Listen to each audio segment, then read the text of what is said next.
السلام علیکم دوستو، آج ہمارا موضوع ہے خاموشی کیا ہے. آئیے چلتے ہیں.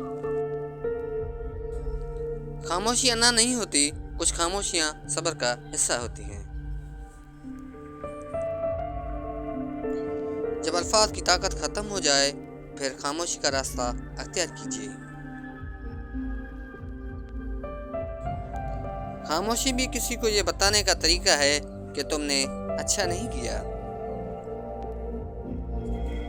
ہمیشہ اس وقت بولیں جب آپ کو لگے کہ آپ کے جو الفاظ بولے جا رہے ہیں آپ کی خاموشی سے زیادہ خوبصورت ہے.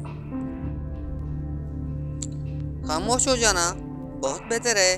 اللہ تعالیٰ آپ کو ایسا صلہ دے گا کہ آپ خود حیران رہ جائیں گے.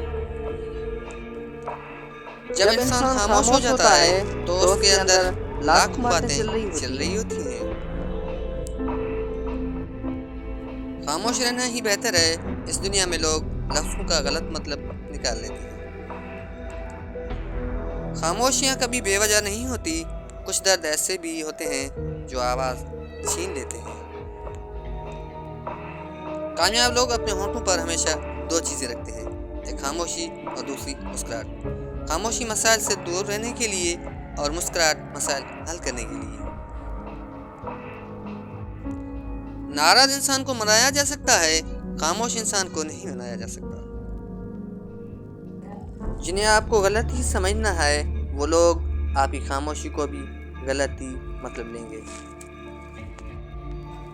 خاموش رہا کرو جتنا ہو سکے. اس دنیا میں نجات ہے، کیونکہ سب سے زیادہ گناہ انسان سے زبان کرواتی ہے. پتہ ہے لوگوں کی نظر میں خاموشی انا ہے، اللہ کی نظر میں خاموشی صبر ہے. خاموش ہو جانے کا مطلب مطمئن ہو جانا نہیں ہوتا. اس کا مطلب یہ بھی ہو سکتا ہے کہ آپ سر ٹکرا کر تھک گئے ہیں.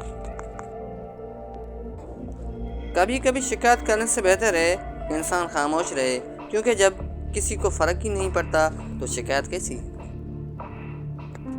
پتہ ہے خاموشی بہترین عبادت ہے.